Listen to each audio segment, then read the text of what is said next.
They did successfully solve this, and of course the time rift was created without the additional problems. The aliens had what they wanted, including a stable Earth, because I'm quite sure they didn't want half of the planet ripped apart. Otherwise, what was their purpose in coming here? They wanted a viable planet with a society and civilization intact, which it still is.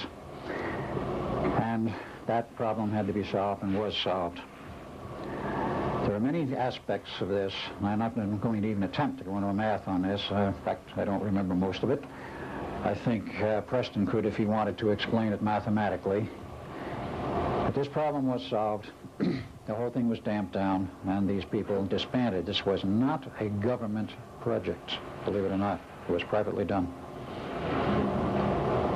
It was privately run, and the people who were involved were non-governmental, and I question if the government even knew what was going on, perhaps when it was all over, or perhaps till now. That was solved, and consequently it went on, and the physical aspects of our reality remained intact. But here you had that problem. How did you get this whole thing to settle up and line up? And how did you get the communication? Without the extraterrestrials and without Dr. Costain, they wouldn't have been able to put the pieces together in that fashion, because the test on the 20th or 22nd of July of '43 with the Eldridge produced no oddball effects other than the fact they had serious electromagnetic exposure problems to the crew. The ship didn't disappear, and nothing happened to it. When it came back on the 12th of August, 4 hours later approximately, the ship had some physical damage, and of course the people buried in the decks and the bulkheads, they had a very, very serious problem they faced. That problem, in terms of the personnel, has been solved since. I do not know the exact technology in which they finally did solve it, but Van Neumann was requested in 1947 to go back and look at the problem and see if they could salvage anything. He did. He solved the problem. First, he had to invent a computer. The modern electronic computer is the brainchild of Dr. John Van Neumann. The Institute of Advanced Study, the first one built, perfected is perhaps not the word, but functional, in 1952, and a complete system involving a computer shipped to the Navy in '53 with another test on another ship. And I was not there because the Navy had decided it was time for me to disappear. And that test was very successful in '53, and they renamed the project, no longer Project Rainbow, but Project Phoenix. It was a big umbrella that covered many, many projects. Over many years, many generations of hardware, they did make it very practical. It is now on the B-1 and the B-2 bombers. It's on all the large carriers. The B-2 bomber, of course, being the stealth. And that system is totally functional without any apparent hazardous side effects. I was removed from the Navy in 1947.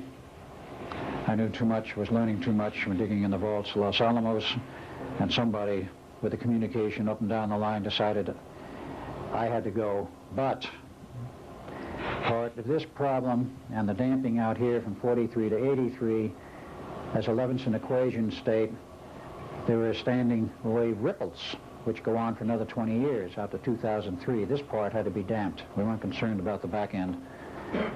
So Duncan and I were specially set up and processed, by whom I do not know and how I don't know, but we've been the stabilizing factors on this whole Levinson matrix, if you will, the time stability factor, which has kept everything stable, and after 2003, I guess we're not required anymore. Who knows what will happen to us by then. That was also part of the project called Atlanticus Not Revisited. I do not know what was done, but I do know it was accomplished. So I think we've fairly well covered this, and in a brief nutshell, the problems that were generated by those two projects were solved. Of course, Phoenix went down on the night of 12 August 83 from sabotage, and it's been out of operation ever since, though there is a new Phoenix at a different location, now essentially operational. The aliens knew what they wanted, they got what they wanted, and today we have a problem with the aliens that we'll not go into. I think that pretty well winds it up, other than to say my experiences have been put into a book entitled The Philadelphia Experiment and Other UFO Conspiracies. I do have a few copies upstairs the table where Preston Nichols is located, and I also have a few left, I believe, in the bookstore, and they are for sale. If you have any other questions, I think I have about 2 minutes. I'll attempt to answer any questions at this point, and then I can answer questions later. A question? Yeah, gentleman, our lady back there with the glasses. If they have this advanced technology, what do they need us for? They need us for 2 things. In fact, 3 perhaps, but number 1, in terms of the technology, they need our capability to manufacture hardware to their specifications, which we are now capable of doing. And so far as the Orions are concerned, they're engaged in an advanced base operation in a general warfare. And there is warfare going on out in space now. We hope it hasn't come to the surface of Earth. The second part of this is, in terms of the Greys, they need us as warm bodies for genetic experimentation to develop a new race.